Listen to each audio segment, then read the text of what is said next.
Welcome to The Good Work, a podcast and video series that follows The Event Company, an event design company that specializes in corporate, nonprofit, and social events. Our passion lies in creating one-of-a-kind events that share the good work of organizations we are fortunate to collaborate with.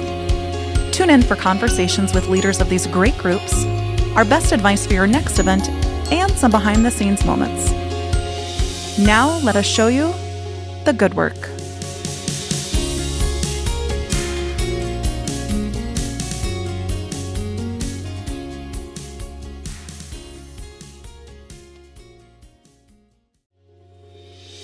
We are so fortunate to call South Dakota and its rural communities our home.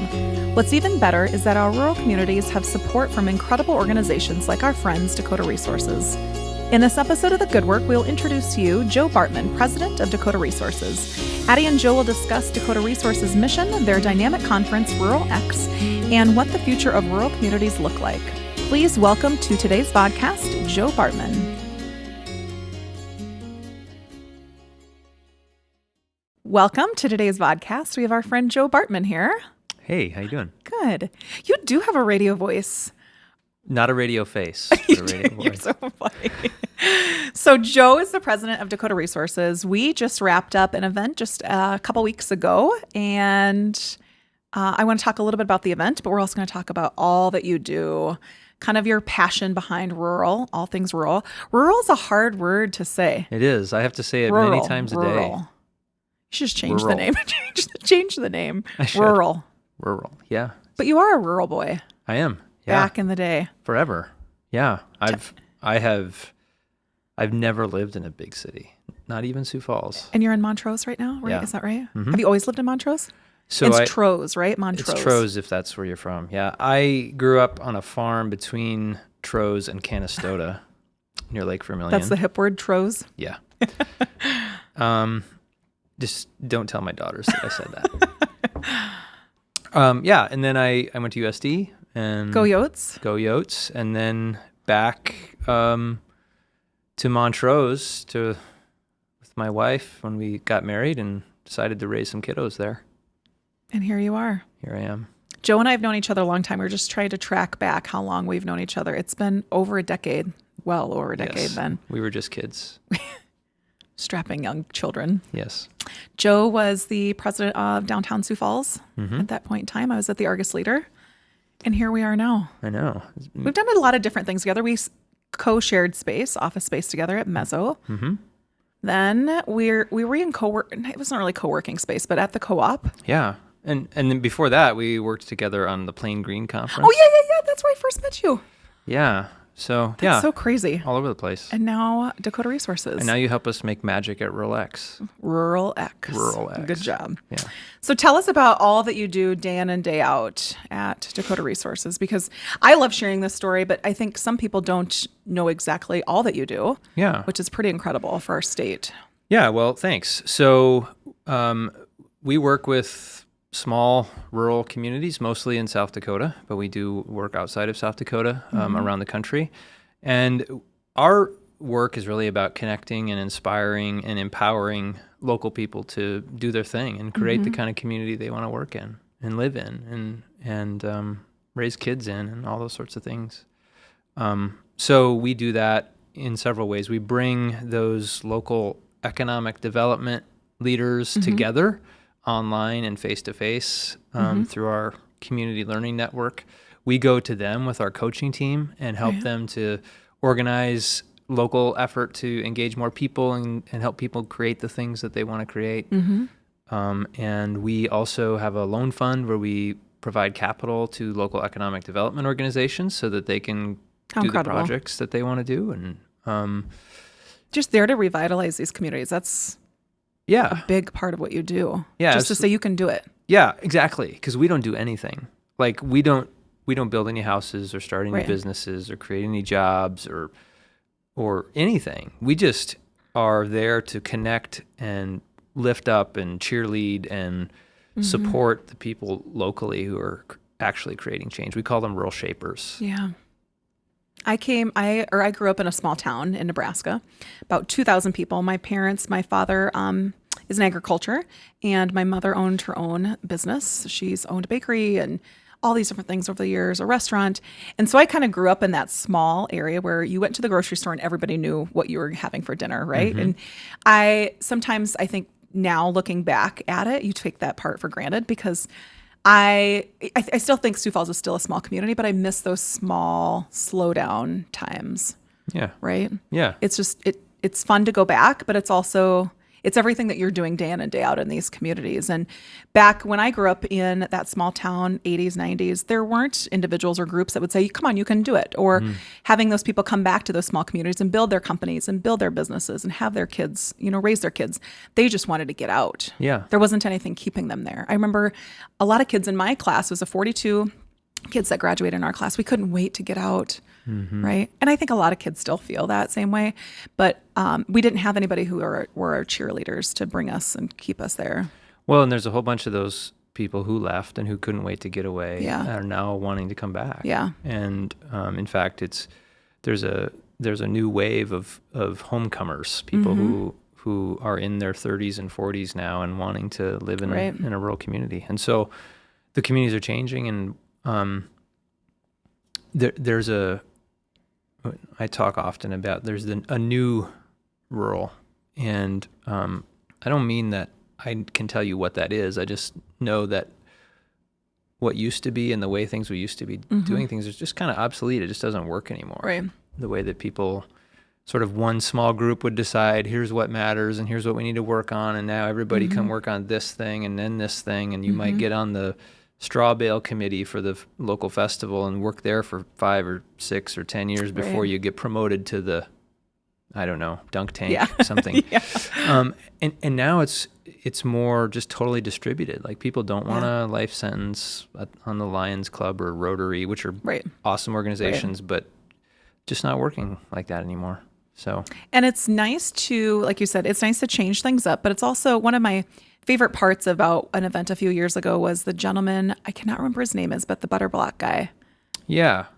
I cannot remember what his name was, but one of the things that I still remember from a couple of years ago is he's like, just do it. If you want to put an awning out and it's $1,000 fine in your city, put it up. People will come. Right? Buck the trend. Do it, because guess what? Other businesses are going to follow, and you're not going to know until you try it. Yeah. And that's the fun part that I love about what Dakota Resources does is you provide those resources and structures that these communities, they may not know that they need until you're there. Right. Yeah.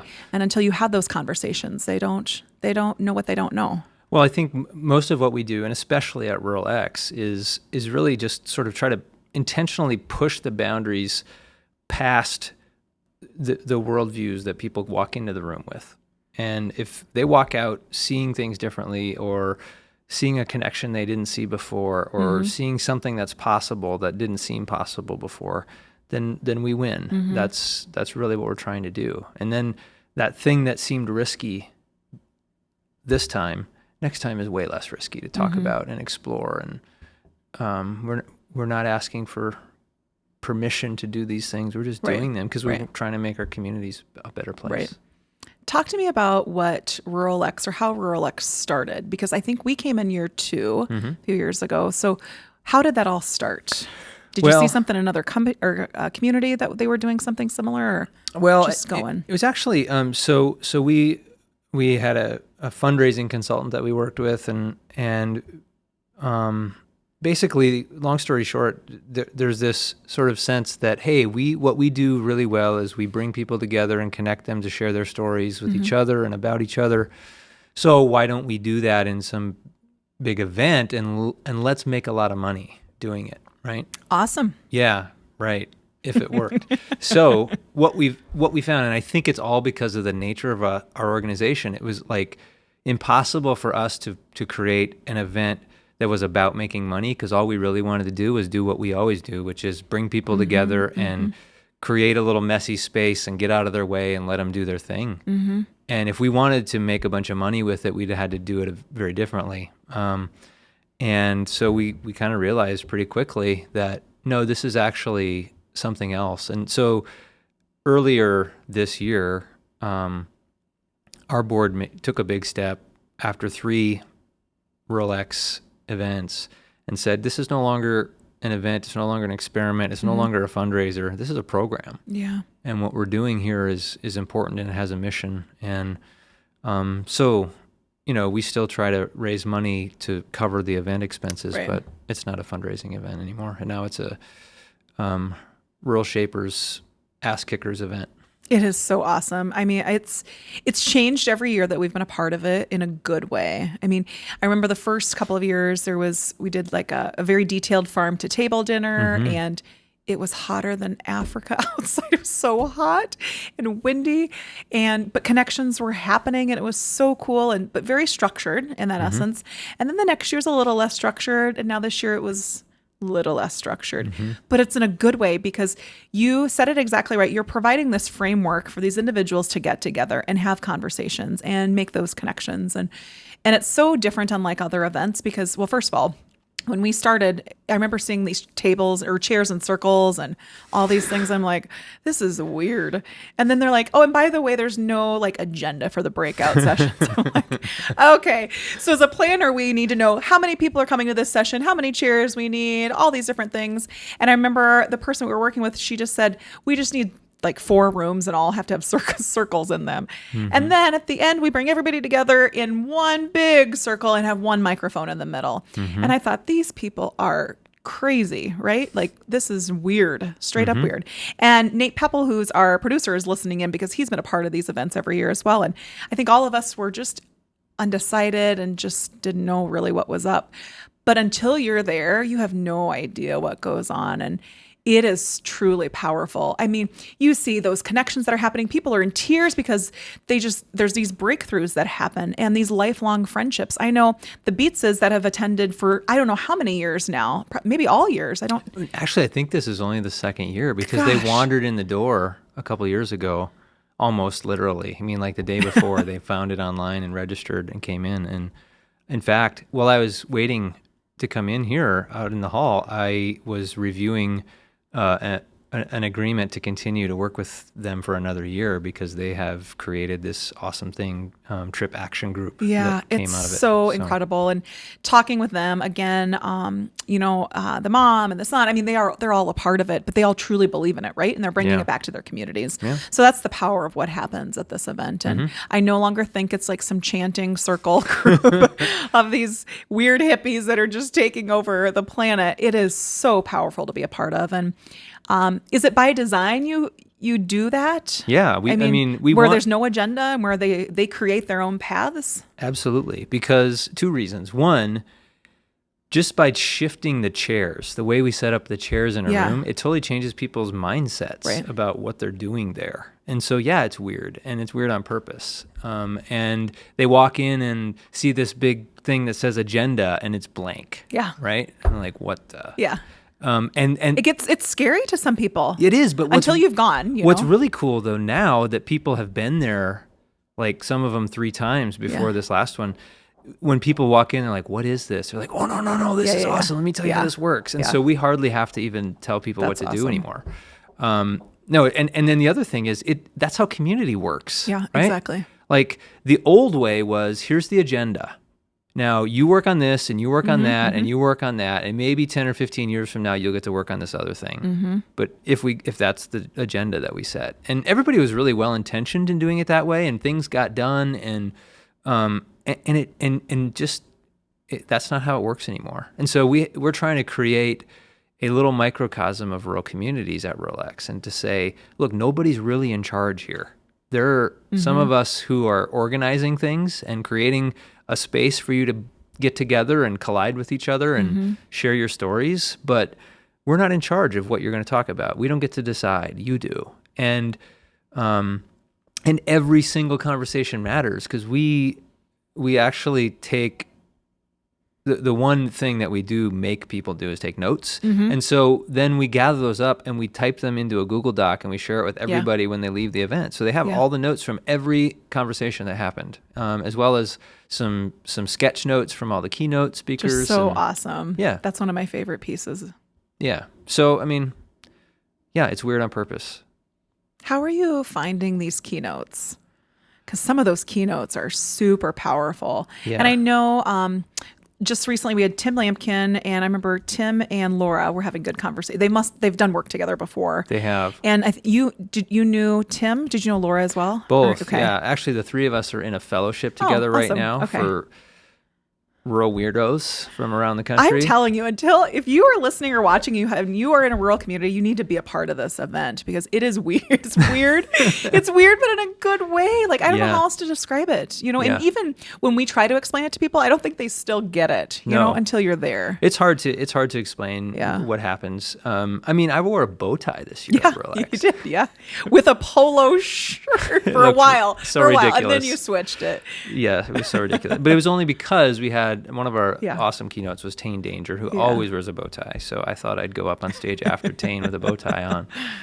But the thing, I said this in one of the sessions, and one of the speakers tweeted me like, "Hey, I'm not the sideshow," but I said like the thing about Rural X is that we bring in some really cool keynotes, and we only give them like 20 minutes to talk on stage. That's it. And they're not the main event. No. At Rolex, they're the sideshow. The people who show up are actually the stars of the show, and the people like Tane, for instance.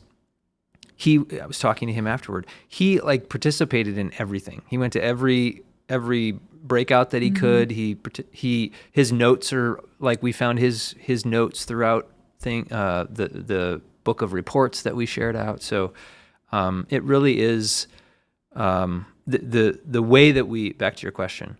You asked me a question. I did. No, I don't. The way that we choose those speakers is we're trying to do two things. We're trying to find people who are actually relatable in that they're doing something in their own community that people in our crowd could go do. And secondly, though, that they're doing something in a weird way, in a way that people haven't thought about, or they're talking about it in a way that feels a little scary. And it cracks open this space at Rolex where we can all be vulnerable, because the truth is we all show up at Rolex not knowing what in the hell we're doing. Right. And so when we bring speakers like Tim and Laura, who,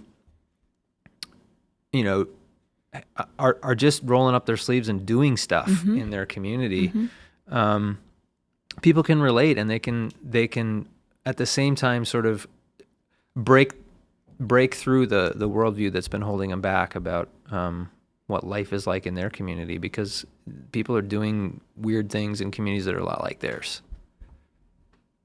Do you think you would ever, this is totally putting you on the spot, do you think because there are a lot of first of all, you have a lot of communities that are represented. Yeah. But we also have some communities that aren't, and it's not necessarily because of resources, maybe it's where they're located or whatever else. But the only reason why I bring this up is I think there are so many communities that I know of, even in my little town in Nebraska, that would benefit so greatly from that. Would you ever do like mini road shows of this? Or would it be, obviously, you're talking about expense-wise and, all those different pieces, but has that ever crossed your mind of doing like little minis? Yeah, it has. Actually, it's something that our board asked us to look at last year. Like, would it make more sense to do these things? And so on the one hand, I don't see us going in that direction, because there's something about this being this one big thing. Exactly. It's a big this one. Big explosion, right? Even though we try to keep the crowd small, You're right. 150 max. Yeah. But on the other hand, we kind of are doing that. We are, in fact, I don't think we do quite as many events a year as you do, but you do a lot. We do about 200 events a year. That's a lot. And some of those are events that we don't organize, we just show up for and help facilitate. Some of them are events that we organize, and so we are trying to spill that sort of approach out there into communities all over the place. We're working in something close to 150 communities right now. That's incredible, Joe. Yeah. Did you ever, how long have you been with Dakota Resources now? About 7 years in one way or another. Been the president for a little over a year. Did you ever think it would be where it is now? Yeah. Okay. I did. Yeah. It's a lot of communities to be in. It is. It is. And honestly, I feel like that could double in the next couple of years, because of the way that we're learning to get a lot better at working through a network that connects people versus needing to always go out there to them. Right.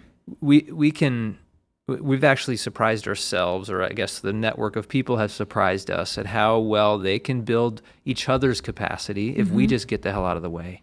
Yeah, I was talking to a woman from SDSU, and she was saying how there's some similarities, but what they don't do, you do. What you do, they don't do. So you've got these incredible partners throughout the state, throughout the region, really, that they can piggyback with you on different things as well to accomplish the end goal. Yeah, for sure. I mean, there's a whole network of resource providers is the jargony term that we use for the people who are helping those rural shapers. And we all have a different role, different sort of lane, and try to somewhat stay, but well, no, we're not very good at staying in our lane, to be honest. But really, Joe's like, I'm going to send you my presentation. Can we get like one more slide in there? Can we just get one more picture? But I love it though. Yeah. I mean, but the reason why I love that about you is because you want it to be better, right? You're not like it's okay. You just want it to be better because you care so much about it. They deserve it. Yeah, exactly. Yeah. I mean, I think, one of the things that we do that's kind of weird, some of the people that have offered feedback about the event have said basically like, why don't you make it more of a Dakota Resources commercial? You don't talk much about what you do or the programs you offer. We don't even talk about our sponsors all that much, right? We let that sort of happen. And I that's just sort of our nature. Like, it's not about us, and it's about the folks showing up, and so that's what the event becomes. Then it's if we were talking about us, it becomes a totally different event, and so not as organic either. Well, yeah. So when I'm coming to you like literally like 45 minutes before I go on stage and saying. And every year I'm like, no, I'm going to get it done early. I've been working on this. And then it happens. Was it last year? I showed up that morning and I'm like, oh yeah. So I stayed up all night and like, I wrote this thing. And what do you think? Good. What do you think we should do? And you're like, oh, let's do a voice of God, which I'm like, Yep. Yeah. I don't know what that is, but I'm in. And then we hand wrote every slide or hand typed up every slide. But it's good, though. That's the thing. That's why I can't get mad at you ever. We've got some people who are like, I'm going to show up and just drop this in your lap. And, oh, by the way, no video works and it doesn't advance. And you don't do that, Joe. I mean, maybe it's because I drink the Kool-Aid of Dakota Resources, but I'm a rural kid, too. So I grew up that way. So I know the impact that it has on those businesses and those community leaders and everybody that's involved in that community. And that's probably why I'm okay with it, Joe. I'm so glad. One more slide. Just kidding. No, but and I don't know this question, so that's why I'm asking, but if I'm a small community, like how do I ever know about Dakota Resources, or do you actively seek out these small community? I don't know how that works. I truly have no idea how that works. So no, we don't. We go where the energy is. We go where we're invited. So our approach is the people that we're helping are the people who are going to invite others into the network. It's their network. It's their role. Now, that doesn't mean that we're never saying, oh, we could do this, or this, but it's a pretty organic thing. Like it's all word of mouth. We're not, advertising what we do. Truth is, we don't. Because we can't handle much more than we have. Every time that we're working in a community, because we also do like with Rolex, for example, we have you help us because we want it to be the best, and we could do it a lot more affordably if we didn't have all these other people helping us Joe, to this do is it. not helping you on commercial land, just so you know, for the event company. Just kidding. Totally kidding. My pay just got doubled. Totally kidding. No, it's now I forgot what I was saying. It's because you partner with different resources to make it be. So where I was going is the people that we work with in the community work that we do, a lot of them are contractors, and they're also the best in the business, like you are, and that's just the practice that we have. So the truth is, each new community we go work with, costs us money. So we're not out there. We have to go raise more money for every For that new work to community happen. that we Yeah. add. Yeah. Which makes sense. Yeah. When you are in that community, is there like a template? I mean, every community is so different in that regards, Yeah. but is there like a time frame that you're working with them from? Like, are you still working with them 7 years later? Some communities? Yeah. Some of them. Yeah. We've been working in some communities like pushing 10 years now. Yeah. And it varies. It ebbs and flows what we're Sure. doing and how involved we are and that sort of thing. What I love about the network approach to our work these days is that we can work with a whole bunch more communities than we could before because we don't have to actually show up in their community. We can bring them together with each other a few times a year, face to face and online a few times a month, Sure. and they can build their capacity as a local economic development leader, as well as if we were there coaching them side by side, where they sometimes need us to come into the communities when they're trying to engage 300 new people in the work, instead of build the skills of their small leadership group. I suppose you have some pushback in some communities where it's scary to them. Yeah. They've got big, bad Dakota Resources coming in and they don't know how to accept it or how to absorb it, I should say. Yeah, I mean, Right? I think the biggest thing is communities ask us to come help them. Yeah. First thing I always say when I show up to their community meeting is, look, I have no magic wand. Yeah. I didn't bring it. I don't know what you need. I don't have the answers. We're not going to show up with a magic checklist. It's going to be hard work. It's going to take a while. It's going to feel like you're failing a lot. Do you want to work with us? The sales pitch. Yeah, right. And so sometimes that doesn't quite sink in. Like Yeah. they don't quite hear what I'm saying. And so we agree to work with them, and then somebody gets impatient. It's like, Why is this not working? why And- are they yeah. not telling us Yeah. what to do next? Yeah. Like, because Yeah. we don't.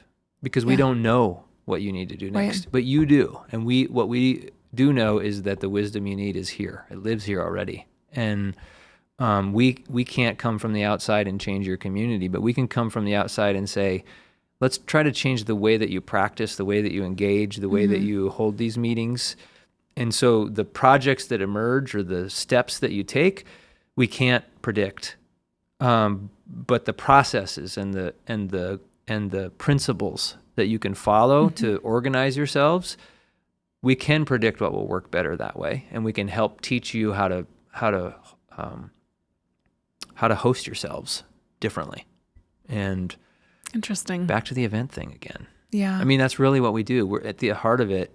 We're both in the event business because every interaction in communities is another event, another moment in time where people have an opportunity to change what they believe about themselves and what they believe about their community and change the stories they're going to start telling from that point forward. I seriously drink the Kool-Aid. I'm not kidding you. I wish there's a lot of days where I'm like, gosh, I wish I could just move back home and I can just do all this, because when I grew up, I just don't remember seeing, and maybe like you said, the shift is happening, you know, I just don't remember those people that are so passionate to live in such a small community. How big is Montrose?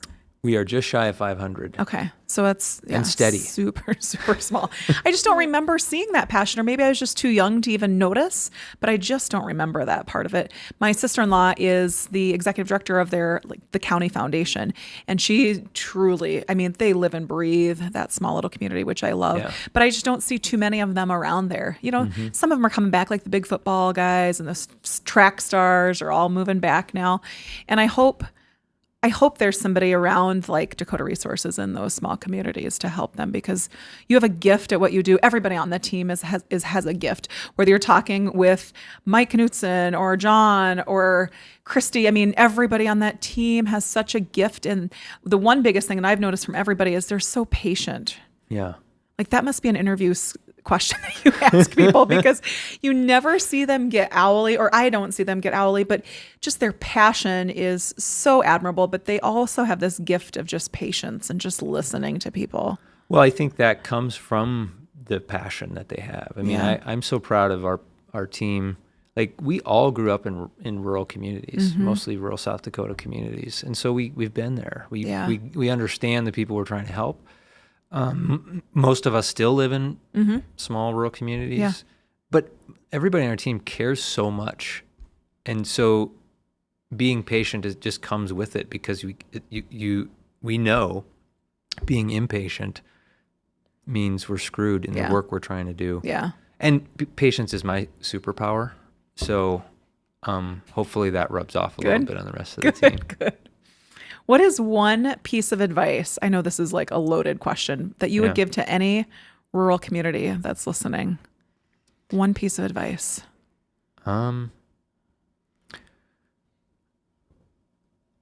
The economic development that you are used to is obsolete. It doesn't work. Interesting. So stop trying to redo it and wonder why it's not working again. That's a great piece of advice. I need to look up the Better Block guy, his name again. Jason Roberts. Yes. How did you know that before when I said that? You just came Just to popped in my head. No, he's great. Has probably been one of the most influential men that I've ever listened to when it comes to rural. Just so powerful. Yeah, he's awesome. And so good. And what's cool about it is, like, he hadn't really done any work in rural before he came to Rural X.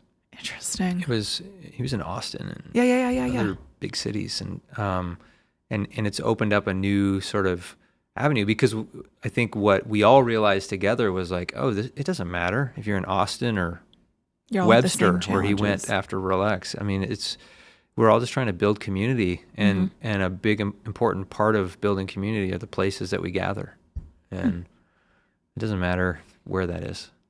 Well, your passion is contagious, Mr. Bartmann. Oh, thanks. You're good at what you do. Don't quit your side job. I don't know what your side job is, but don't. Yeah. Oh, I do. Worm farming.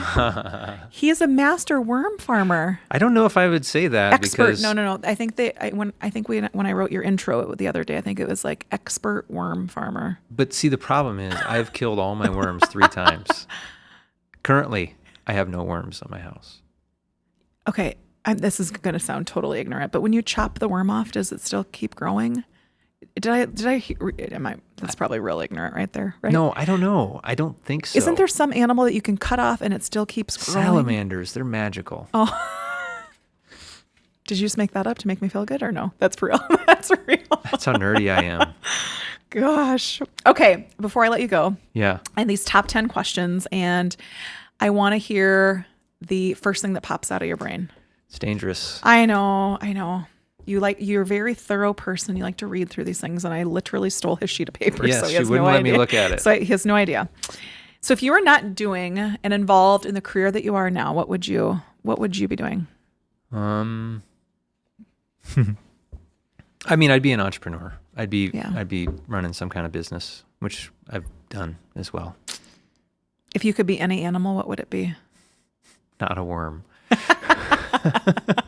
That's got to be the worst. You would be dead at Joe's house. Right. You'd be dead, and you'd spend your life crawling through poop. I'd be an eagle. I think it'd be pretty. Oh, that's majestic. Yeah, I mean, it'd be pretty cool. Just soar above and see it all. What's your favorite flavor of ice cream? I can't eat ice cream. I knew you were going to say that. No, but I do have a favorite. Chocolate, hands down. I like chocolate ice cream. What's one thing? Hey, can we talk about the meal that we had the other day? Wasn't it amazing? So good. The stew was my absolute favorite. What was your favorite? Did you have any? Yeah, I mean, I think the cookies, the those are amazing. sun butter cookies, so those are great. I tried making some stuff this past weekend from the cookbook, and almost didn't fail. Good. Yeah.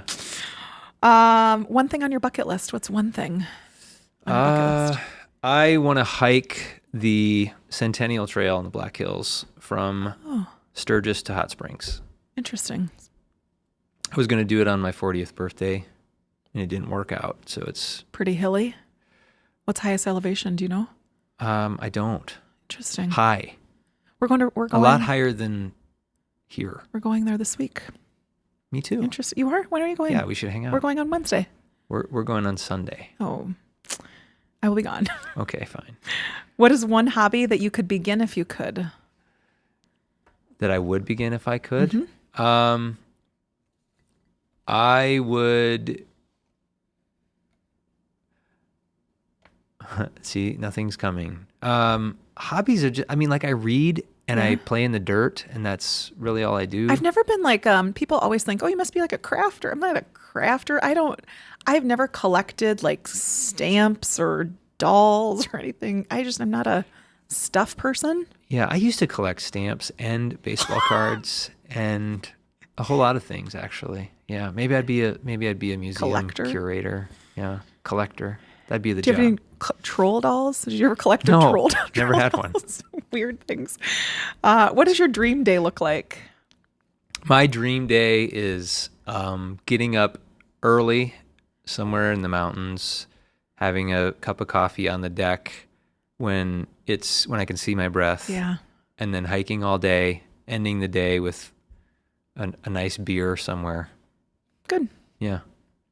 What's your favorite book that you've read recently? So I read like 70 plus books a year. Whoa. Wow, Joe. Yeah.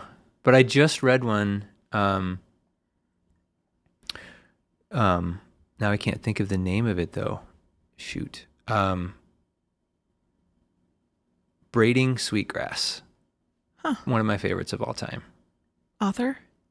Do you know off the top? I can't think of her name. Braiding Sweetgrass. Braiding Sweetgrass. Yeah. What's it about? So she's a biologist and ecologist, and just talking about the interweaving of life and biology and indigenous communities and stories of her childhood all the way through raising her kids and Interesting. as a single mom. And I mean, it's just, I don't really know how to tell you what it's about other than life. It's about life. Take a peek. Robin Kimmerman, I think is her name. We will not tag her if her last name is not Kimmerman. Would you rather speak every language in the world or talk to animals? Animals. Cool. What's your favorite emoji?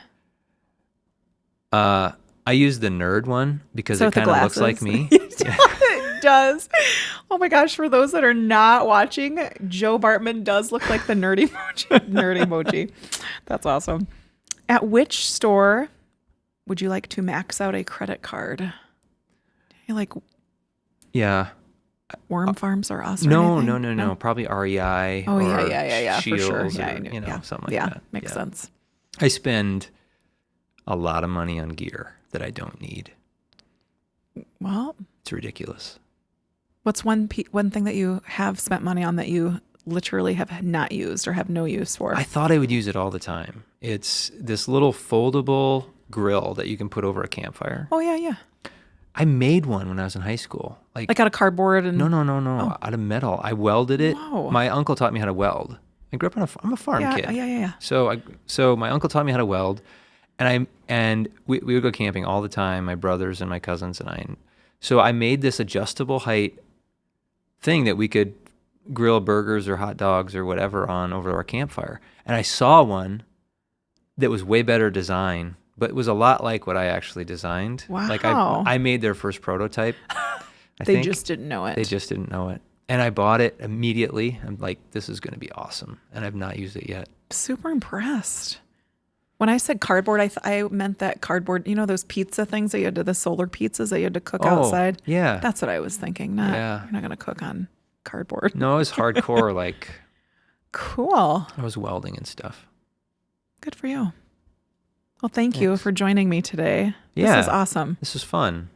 I had no idea about some of your thing. Like, it's incredible to see your background and your passion, but I learned a lot. Thanks. I like working with you. I hope we do too. Doing stuff. Even if you give me one more slide, I'm okay I always with it. will. Yeah. I promise. Thanks, Joe. Okay. Thank you. Thank you for listening to today's episode of The Good Work, and a special thank you to my friend Joe Bartmann for joining me and sharing more about Dakota Resources. Tune in next week as we welcome Abby Bischoff to the podcast. Don't forget to subscribe to The Good Work on YouTube and iTunes, and follow the event company on social media to stay up to date on the good work that we are part of each day.